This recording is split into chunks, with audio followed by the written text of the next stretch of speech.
የሶፊ ባለጸጉር ቤቷ ታሪክ ፓርት 2 እና ሶፊያ እዛ ሐይቅ ጋር እየጨፈረች እየተውረገረገችና እያንጎራጎረች ባለበት ሰዓት ይደክማትና ትወድቃለች። እሷ እንዳልሆነች እና አንድ ኃይል ውስጧ እንዳለ ግልጽ ነው። ለሰዓታት ነው የጨፈረችው። ከዛ በኋላ ግን ሰውነቷ ከአቅሙ በላይ ሲሆን ዝላ ወደቀች። ስትወድቅ የመንፈሱ ባላ ፈገግ እያለ ከሐይቅ ውስጥ ወጥቶ አያት። በዚህ መልኩ እንድታመልከው ስለሚፈልግ እጅግ በጣም ደስ አለ። ሶፊያ ሲመሽ የሚያስጨንቅ ሌሊት ብታሳልፍም ስራዋን ግን አላቋረጠችም ነበር። እነዛ ፈጣን እጆቿ ብዙ ሰዎችን ነበር የሚስብላት።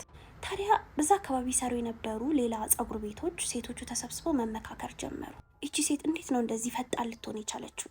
ጠንቋይ ጋማ ትሄዳለች፣ የሆነ ነገር አሰርታለች እንጂ በፍጹም የሰው ልጅ እንደ ሮቦት እንደዚህ ሊፈጥን አይችልም። ብቻ በቅናትና በንዴት መንፈስ መነጋገር ጀመሩ። ይህ በእንዲህ እንዳለ ታዲያ በኖርማል የስራ ቀን ሶፊያ አንዲትን ሴት ጸጉሯን እየሰራች ነበር። ኦልሞስት ልትጨርሳት ትንሽ ሲቀራት ልጅቷ ቦርሷ ውስጥ እጇን ከታ አንድ አነስ ያለ መስታወት አወጣች። ሶፊያ ልብ አላለቻትም ነበረ። መስታወቱን አውጥታ ግን ራሷን ማየት ስትመለከት ሶፊያ በንዴትና በቁጣ ጮኸች። መስታወት ይዛችሁ እንዳትመጡ ብዬ ተናግሬያለሁ፣ ለምን ይዘሽ መጣሽ? ለምን? ሶፊያ ተበሳጨች። ከመበሳጨቷን በላይ ደግሞ ምን እንደሚከተላት እያሰበች ማዘን ጀመረች።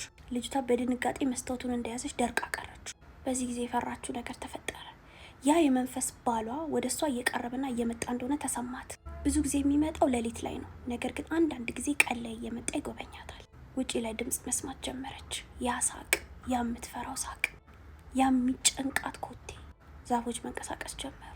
ታዲያ ጸጉር ቤት ውስጥ የታደሙት ሴቶች ምንም የሚሰሙትም የሚያዩትም ነገር የለም። መንፈሱ ባሏ ጸጉር ቤት ውስጥ ገብቶ መጮህ ጀመረ።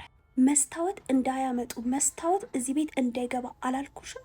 ቶሎ ነው ወደ እሷ ተጠግቶ የልጅቷን ጸጉር ሳብ አድርጎ እሱን መቆጣጠር ጀመረ። አየሽ አይደለ ፍጥነቴን? አንድ ላይ እኮ ስንሆን እንፈጥናለን።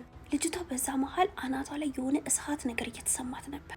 ሶፊያ እጇ ተንቀጠቀጠ፣ ላባ ጠመቃት።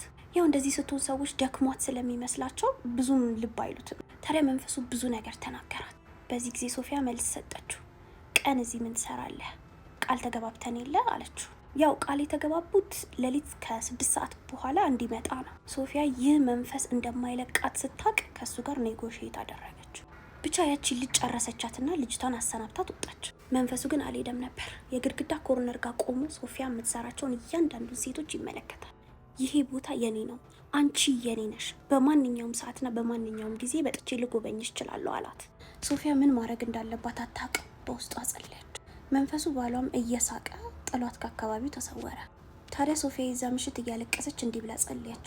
እባክህ ግደለኝ፣ እባክህ ውሰደኝ፣ መኖር አልፈልግም፣ ኖሬ ነፃ ልወጣ አልችልም፣ ይህ መንፈስ ሊለቀኝ አይችልም፣ መሞት ነው የምፈልገው እያለች እጅግ በጣም አለቀሰች፣ ደከማት። ነገር ግን ሌሊት 6 ሰዓት ላይ እንደተለመደው የመንፈስ ባሏ ሊጎበኛት መጣ። መስታወት አታስገቢ አልኩሽ፣ መስታወት ባለበት ቦታ ሁሉ ዝር እንዳትይ ብዬሽ ነበር። ነፃ የምትሆኝ መስሎሽ ከሆነ መቼም ነፃ አትሆኝም፣ ከኔ ማንም ሊያላቅቅሽ አይችልም አላት። እንደተለመደው አብሯት ከተኛ በኋላ ሊነጋጋ ሲል ጥሏት ሄደ። ታዲያ ሶፊያ በዛ ጭንቅ ውስጥ እንዳለች ሰፈር ውስጥ ወሬ መመላለስ ጀመረ። ሶፊያ ጋር ሄደው የሚሰሩ ሴቶች ኮምፕሌን ማድረግ ጀመሩ። ራስ ምታት እና በጣም የማሳከክና የመቅላት ነገር አናታቸው ላይ የተፈጠረ እንደሆነ ማውራትና መናገር ጀመሩ። ነገር ግን ፍጥነቷን ሁሉም ሰው ስለሚወድላት ሶፊያ ቤቷ ሙሉ ነው።